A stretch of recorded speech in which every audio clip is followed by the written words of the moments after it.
Hi there, it's Al from BearDogFx. Today I'm giving you a getting started tutorial for FretBoard. You can find FretBoard under the Generators tab on the left of the Final Cut Pro interface. Click on it and you'll see 4 rows of effects for 4, 5, and 6 string instruments, as well as Strummer Effects. These effects come in 2 varieties: dark effects for editing music videos, and the lighter effects are for teaching purposes. The locked effects are fixed at 90 beats per minute, while the adjustable effects can be customized to match your project's tempo. To use FretBoard, drag an effect onto the timeline. Accurately animating a stringed instrument is achieved by stacking effects vertically and horizontally on the timeline and using a display selector to show and hide different aspects of the FretBoard template in conjunction with the animation selector to determine the dot's behavior. Click on the FretBoard effect and you will see 5 rows of dots representing the fingers of your hand and the open strings of your instrument. Select a finger and just click and drag a note to where you want it on the fretboard. You can change the default finger colors in the FretBoard menu. Each FretBoard effect contains 16 beats labeled in yellow from 1 to 16. When the blue playhead strip advances, it represents which dots are active during the animation sequence. Each beat represents 1/3 of a second or 10 frames on a 30p Final Cut Pro timeline, which is also equivalent to 90 beats per minute using a standard metronome. 16 beats could equal 2 bars of eighth notes or 4 bars of quarter notes. The FretBoard adjustable effects can represent any tempo and any timing scenario, including triplets and 5/8. To build an animation, add notes to the FretBoard in the order you want them to appear, and then choose an animation preset using the animation selector in the FretBoard menu. In the lower right of the FretBoard interface, you will see a visual representation of the animation type you have selected. Press the spacebar to play back the animation. If you want just the first 3 notes of the sequence, grab the right edge and reduce the length of the clip. If we were to build the same skill using the adjustable type effect, reducing the length of the clip will only speed up the tempo. The adjustable effect will always contain 16 beats, irregardless of its length, as long as it is at least 16 frames long. This is the fundamental difference between the fixed tempo and the adjustable tempo FretBoard effects.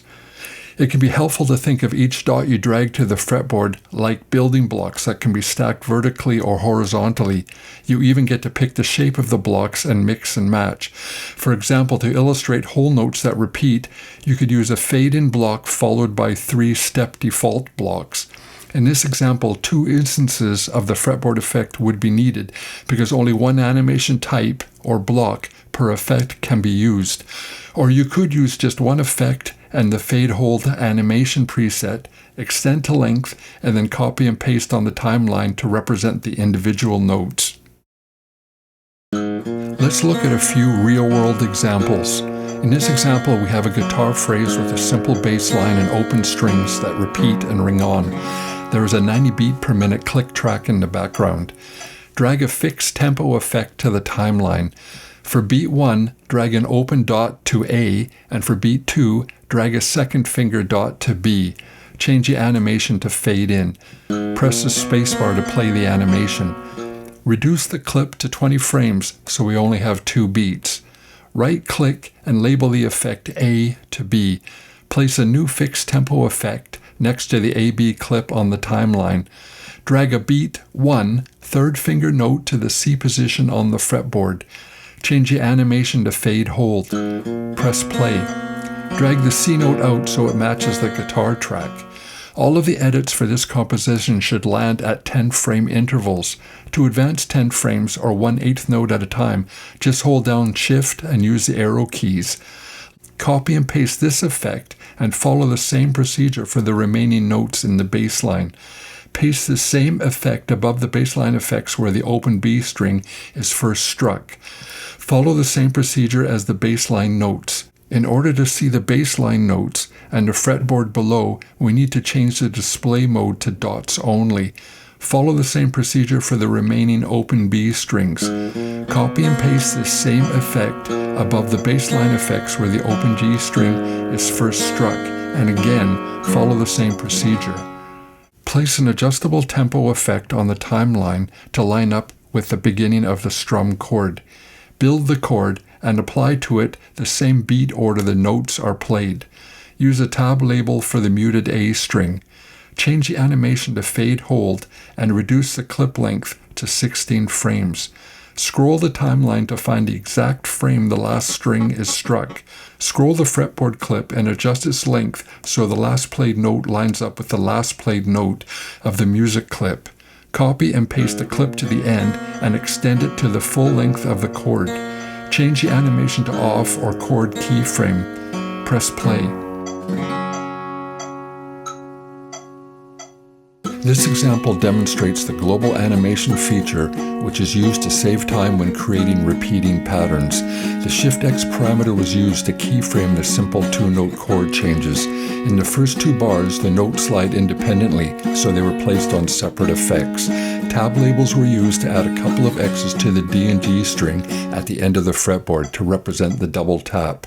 The 16th notes were created by reducing the length of the adjustable effect by half, effectively doubling the tempo.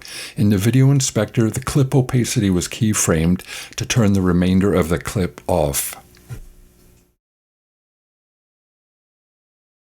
In this example, a shifting scale made up of triplets is illustrated along with the use of dot trails.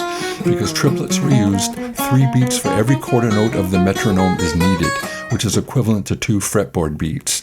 To increase the tempo, the length of the adjustable effect was reduced by 2/3, and then just copy and pasted throughout the composition.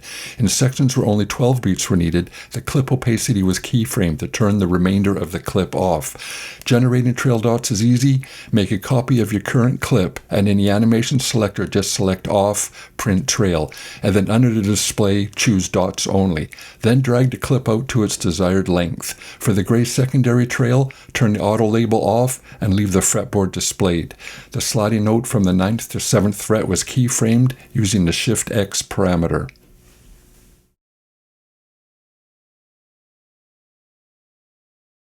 This example demonstrates how great the visuals can look when you accurately illustrate the sweeping motion of a strum chord. At the beginning of the chord, an adjustable tempo effect is used to animate the rapid sweeping through the strings. Find the sweet spot in the strum by scrolling the fretboard clip and adjusting its length so the last dot in the chord lines up with the exact frame the last string is struck. Just copy and paste this fretboard effect to the end of the clip, drag to length, and turn the animation to off. No need to rebuild the chord. The Shift-X parameter and visual cues were used to animate the chord slide from the 3rd to 5th fret. The vibrato parameter was used for the last 2 chords. Keep in mind that bender dots need to be on the fretboard in order for the vibrato to work.